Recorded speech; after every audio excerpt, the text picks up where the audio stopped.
Hey you ladies and gentlemen, boys and girls, my name is Mr. Corner. We'll be doing some of the law revisions we're going to do together to know about what to strengthen your knowledge, and you need to do a lot of questions in order to strengthen your vocabulary and understanding, because law in this paper not only is it something different from the tax paper or financial management paper with a lot of figures, mathematical technicalities, but here is a lot of your vocabulary strength, capability, and in your linguistic. In linguistic means, are you good at the English? If you are those Chinese, usually you have a trouble on understanding law paper. Very dangerous because all answers sound similar to you. So you need my help, and I will give you more and more explanations. You need to write a lot to understand which answers is the best suits the answer. All the answers seems the same to you if you are not good at English or you are not good at interpretations. All right. So we are going to do 2 or 3. I think with this video I'm going to roughly half an hour. I think. All right. Let's just see whether everything is good or not. Whether you are good with the flow. Right? If you have any questions that you found that you are not clear, but I think I have a lot of things to type to you. All right. So you're gonna write a lot so that to your script paper it's just like not I'm just giving you the answers, but you need to type a lot to further understandings of what is it. All right, come. What is common law? We talk about judicial precedents. Right, judicial precedent means the judge is bound to follow whatever the decision made in a earlier decision. We call it judicial precedents. Alright, so this has a, then you need to know that even though my title also I give a lot of explanation why you need to know this. It explains, alright, the advantages of why you need to follow the decision made earlier by either from the previous decisions. So you follow the previous decision that must be based on one basis. That basis must be because of what is the basis. That basis is because we call ratio, reci, then die. What is the purpose? And not purpose. What is the reasoning? What is the true reason that you make these decisions? When you talk, you call it a law. Alright. What is the reasoning? Kenapa you said this way? What is the basis? Right. So what is common law? So common law is a law decided by the judge. Alright, decided by a judge. This is correct, this is correct, this is correct, this is correct. First part all correct. Alright. It is a law decided by a judge while sitting in a court of law. So this answer is wrong. It is based on judicial decisions. So B is wrong. This is wrong because of this. This is wrong. Okay. So either A or donkey. It is law decided by the particular case and is based on the court's interpretations, or it because of a judicial decisions. The answer is judicial decisions. Alright, write down something. Okay. Common law. Okay. Or we call it case law. Alright. Refers to a body of law. A body means systems of law. Alright, developed and established. Alright, through the judicial decisions in specific cases. Alright, as opposed to you have a reasoning for a law based on the judicial precedents, based on judicials as a systems of judicial decisions in specific case. Alright, as opposed to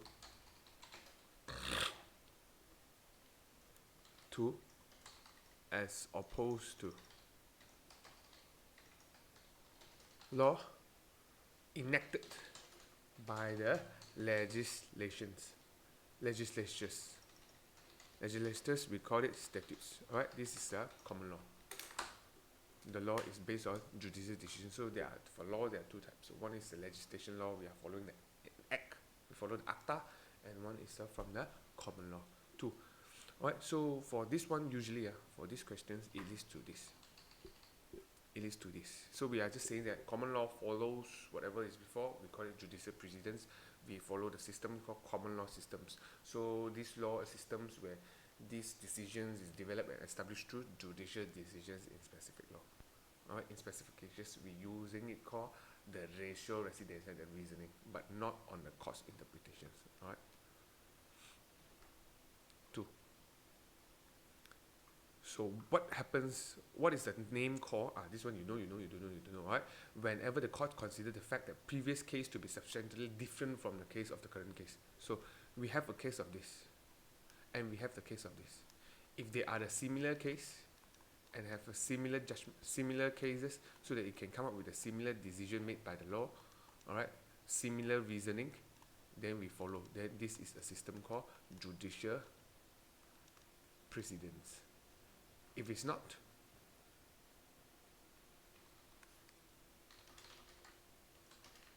then how? Then we call it distinguishing. Alright? Distinguishing. Distinguishing means,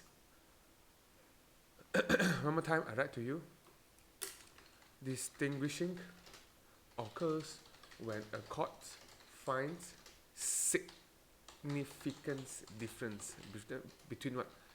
Between the facts of a previous case and the current case. So it's like something like no linkage. Like no linkage. In such a case, it allows the court to decide. It's allow the court to decide that the precedent does not apply. Therefore, not binding. So this term usually opposed to which term? Opposed to this term, overruling. So where does the overruling comes in? Comes in. Overruling comes in the questions of this. This here.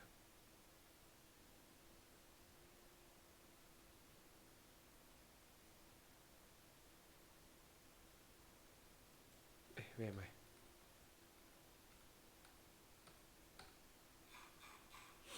Okay, overruling comes in the questions of this. What do you mean by overruling? Okay, overruling means it's different. Some Islams are different. Distinguishes is it's not the same, then we don't follow the previous judicial decision. But what overruling means? Overruling means the answer is B. Alright, a higher court overturned, because we know the hierarchy, right? So even though you make a decisions in this area, because this is our called very low magistrate courts. Alright, and then I don't like your reasoning. I want to oppose. I don't feel like this is conformity to the good to the society. I want to change, and a higher court, it has authority to overturn the original decision of a lower court. Alright, so nothing much about that. I can say straight away give an answer. What is ratio residendi? Oh, what is the ratio? The legal reasoning. Okay, the legal reasoning, like I said. So ratio residendi represents the legal reasoning. Right? What is the basis and the principles upon which a court's decisions is based? How your court decision is based? Forming the binding part of the decisions that serves a keyword precedent.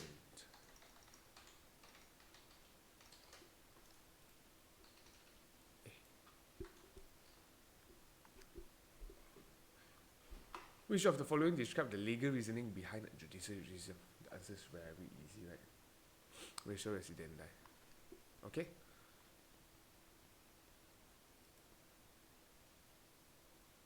Okay, then you're going to ask, what is per incurium and obiter dicta? Alright, so learn the obiter dicta first. Obiter dicta is easy. Alright, obiter dicta is something lower. Alright, ratio residendi is a legal reasoning. Obiter dicta, come. Obiter dicta, it means a thing said in passing. Alright, a thing said in passing means by the way. Alright, but this is not the legal reasoning, but it's something the judge also said. Alright, so come, in law, it refers to statements or opinions made by a judge in a court decisions. But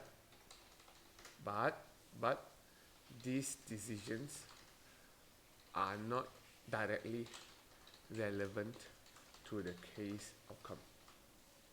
But what is the implication? What is the power of it? These statements may be persuasive but not legally binding as precedent for future cases. Done. What is per incurium? A per incurium is something like a mistake made by a mistake made when making judgment. Alright, I cannot say too much. Alright, okay. It contains. Is this a judgment or decision made? Alright, made by a court that contains errors due to overlooking a relevant statute. Alright, something a mistake made overlook. Because we should follow the ratio resident. Like if there's something called per incurium by the law, so he said there's a mistake made. Alright. Which of the following describes statement made by obiter dicta? Okay, it is binding. Okay, it's binding. It's not binding. It's a principle. It is not binding. The answer is donkey. It's not binding. It's always not binding. I said here already. Right? It's not directly. It's not binding. Not legally binding. So the answer is binding. Straight away I'll cut off. It is not binding unless made by the no. It is not binding in a later court determination, but may be regarded as a judicial authority. It may be used for a judicial reference, but it's not binding to this case. Alright. What is the main advantages? Before you know the advantages, you need to know the advantages. The advantages goes here. Alright. What is the advantages? Okay. You go to the slides. You go to the slides. You can see. The good thing about precedents, it gives you a certainty, it gives you a practicability, it gives you a uniformity, something. And practicability means, alright, it involves practicability is useful. It is not just about abstract theory. It's useful into the systems, flexibility and uniformity. Alright, but the bad thing is it's very rigid. Alright, it's very complex. Alright, where sometimes it's very discovering the ratio. This one you must memorize. Alright, this one you must memorize. So the answer is certainty is there. Alright. The next one is good thing, complex, wrong. Alright. Rigid, wrong. Alright. The rigidity is a disadvantageous, Alright. How do the flexibility, let me read. Flexibility, how come you say flexibility? Let me read. Although there's a degree of rigidity, alright, but there's still amount of flexibility in the higher judge. You can overturn the lower court if there's any per incurium or by distinguishing. Alright, this is what we learn now, alright. Per incurium, if you find anything, I can avoid the earlier. Don't follow the judicial precedents. If I found any per incurium, any mistakes or any distinction, nothing to same as the similar one, then we are able to change. So the good thing about it is still have a complexity though. So the answer is practicability, uniformity and flexibility. Alright, so what is the disadvantages? These disadvantages must be rigidity, complexity. Okay. 2 and 3. Uncertainty is not. Alright, we are don't is very certain. So voluminous. Alright, I will say voluminous because there is a big volume of things you need to confine. So either 3 or 4 or 2, 3, 4. So answer is 2. Alright, can? Okay. Are the precedents set by the Supreme Court in England binding to Malaysian court? The precedents, whatever set in the Supreme Court, bind in Malaysian court or not. So this is what it calls sovereignty. A sovereignty. Alright, later it leads to a lot of things. Sovereignty, what do you mean by sovereignty? Which means that because we are under the common law systems come up with the ministers of systems, which means that who created the systems. Last time we are being territorialized by the England, we follow the law systems. So now it's trying to say that whatever the court made, the Supreme Court here in England, are we bound to follow the way or not? The answer is no, because of sovereignty. Sovereignty means we have our own jurisdictions because we have the Merdeka. Merdeka means we have independence on our own Malaysian systems, whereby we have our triangular powers to say that we have a legislative leg, we have a judicial leg, and we have executive legs. We have our own system, so we are not binding to the previous precedents of the Supreme Court in England. So in such a case, because of this sovereignty, the answer is no, because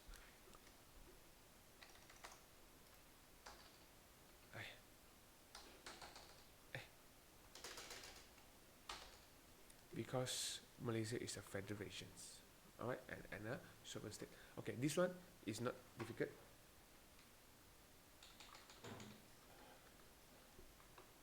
Okay, I want you to write down something. Alright, it has some implications that I want you to know. Alright, precedents set by the Supreme Court in England are not automatically binding into the Malaysian court.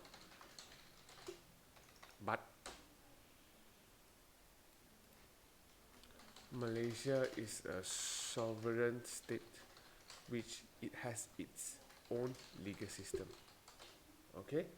While England common law may be persuasive only in Malaysia court. Okay, it is not automatically. It's just persuasive. Means you go to the law. In Malaysia, don't have this law. You can say I refer to the England case, but whether or not it will be adopted is another case. Right? It's persuasive only. It is not surely binding. So you can also say, you get something like this. We are bound to follow the case law. The ratio that's in there is made by this. That's what I must follow. No, it's just persuasive. Alright. Question number 8.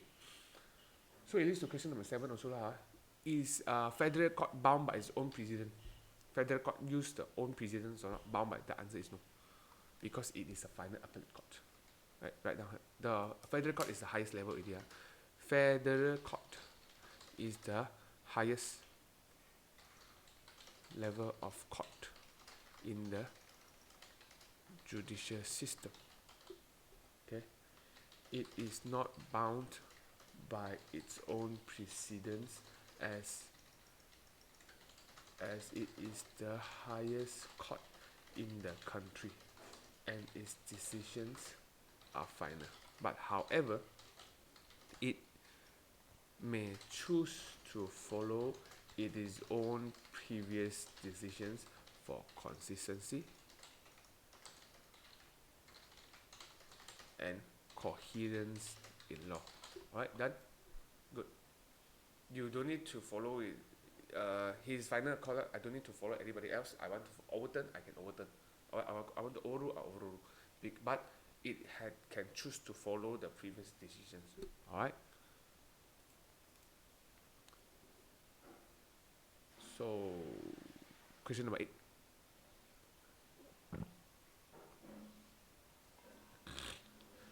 Precedents are strictly observed in the courts, but not in what courts? The answer is A. A lot of people, they don't understand these questions. The answer is civil and criminal. Write down first. Civil and criminal. What does it mean? It means that, because you see one thing, civil, it means 人事. Alright? Criminal means a crime. For civil means a wrong between, in the case of, this affects the individual between two persons. Individuals. This one affects the state. So when we call crime, means it affects the whole the people in the country as a whole. So this is more serious. So if it's more serious, it says A, precedents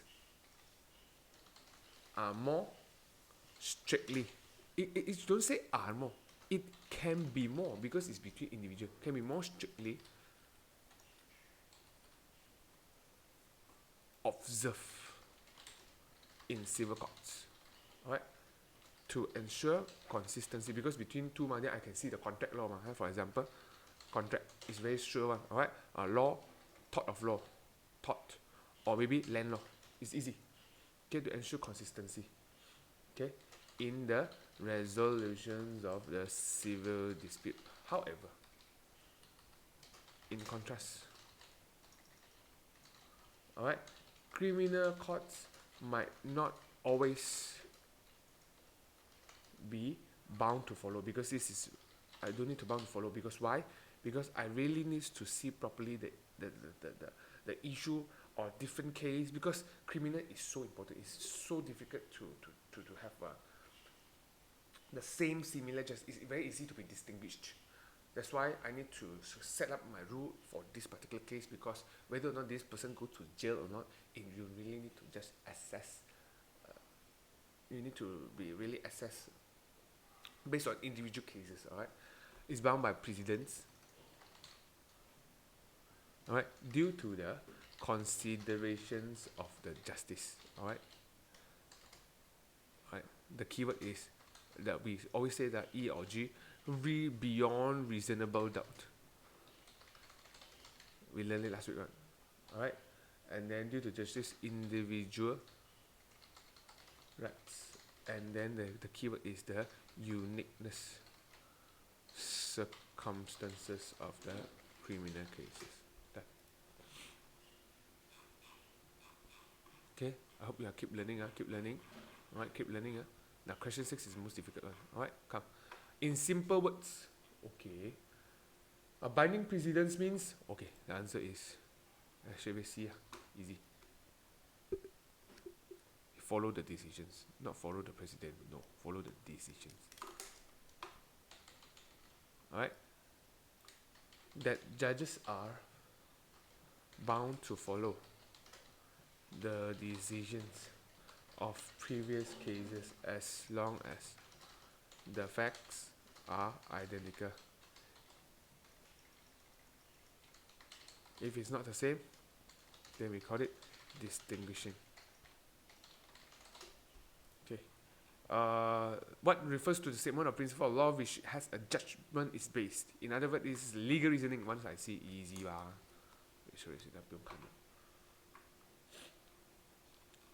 Okay, the last one.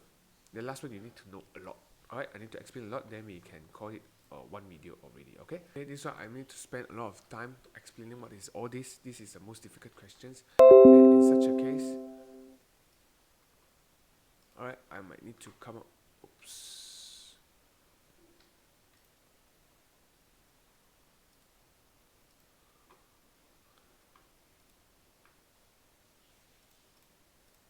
Okay, first off, once I process this, okay, a few things I need to write. A lot of things you need to know. One is,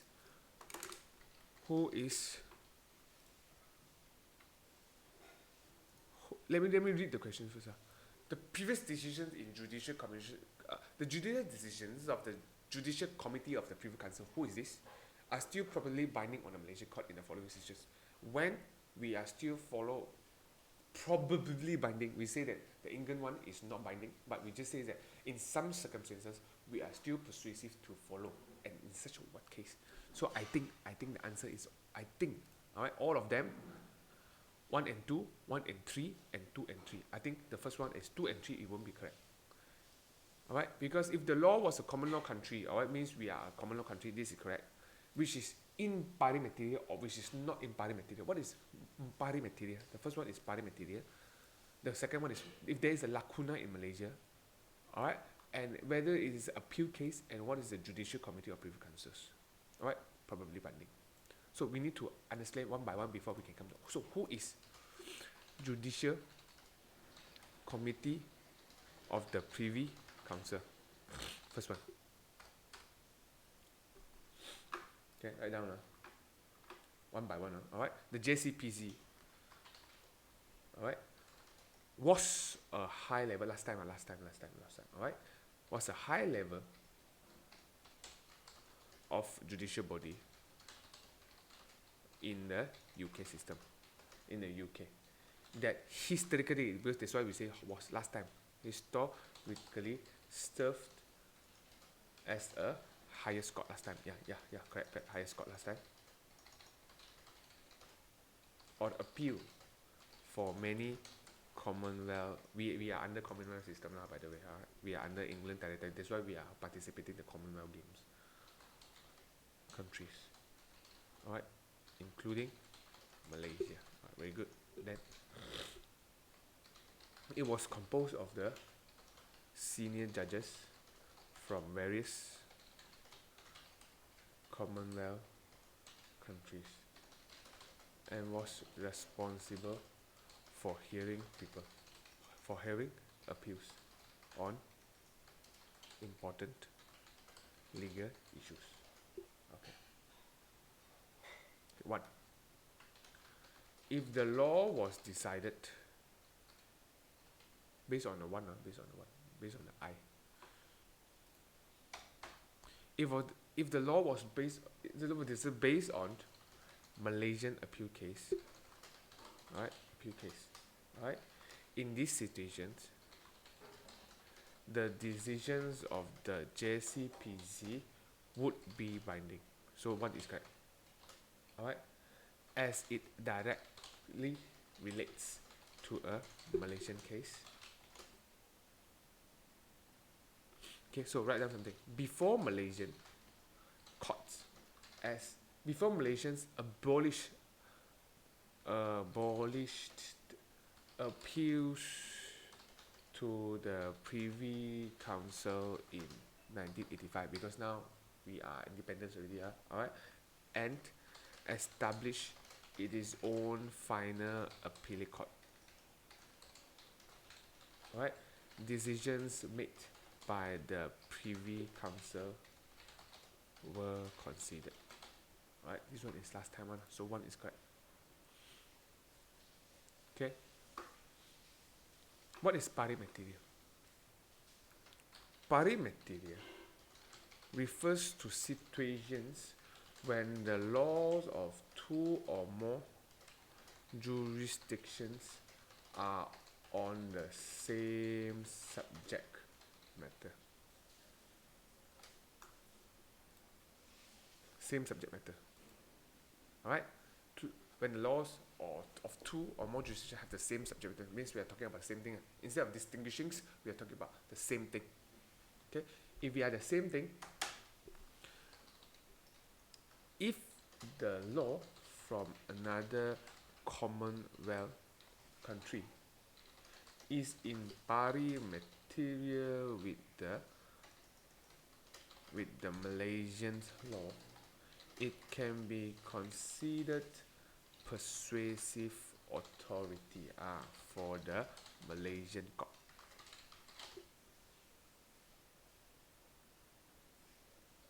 Understand? Pari material means we are talking about the same issue already. Distinguishing means not issue, so we can just don't follow. But pari material means, yeah, this is the opposite term of distinguishing, so we have the same thing. Alright, same subject matter, then common law, we can use another country and then we can put it in. Hey, this is binding persuasive. So 2 is correct. So whereas 3 is wrong. If it's not the same matter, then we are not using it. Alright. So 1, 2, 4. Then 4, what is lacuna? Okay. Last one. A lacuna refers to a gap or absence in the law. There's a gap. Wait, there's, if there's a case here, then my Malaysian systems don't have these things.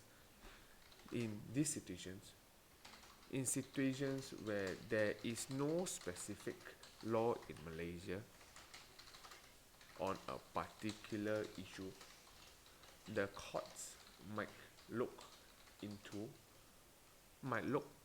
to decisions of the JCPC or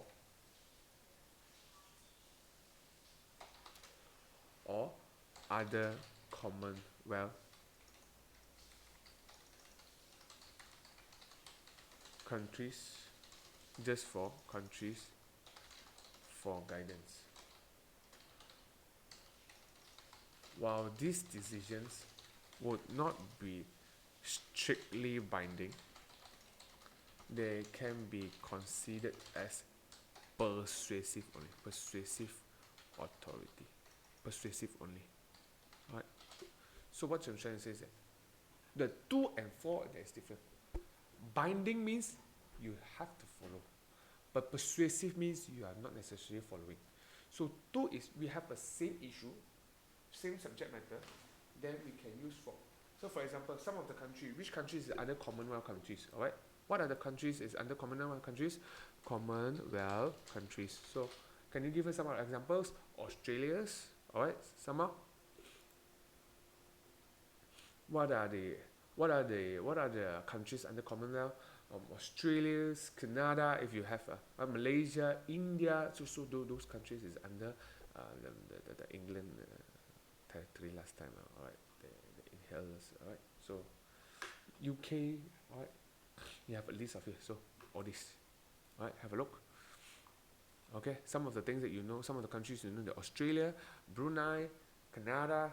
Alright, then all I know lah, but Fiji I don't know. Alright, Fiji I don't know. Alright, Lesotho I don't know. Alright, Malaysia, Nigeria, Pakistan, New Zealand. Alright, so South Africa. Alright, it's Singapore. Alright, this is some of the countries is under Commonwealth systems. Alright, so what I'm trying to say is this. So what is the difference between 2 and 4? One is easier, one I already said lah. If the law is based on the Malaysia appeal case, last time, if the appeal case, and then we can straight away use the JCPC binding. Alright? Last time. So, party material means we have the same subject matter.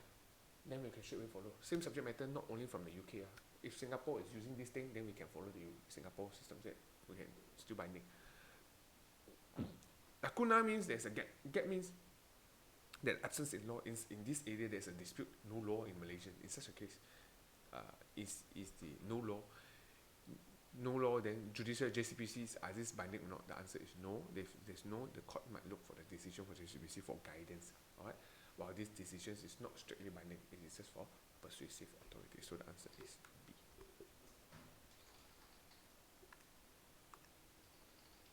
Alright, with that, I'm done with judicial precedents. The video is not that long because I'm going to keep it half an hour to keep your focus, not too long. Alright, we anticipate for the next video, but this judicial precedent stuff we are done. Alright, I hope you enjoy the day. Thanks, students.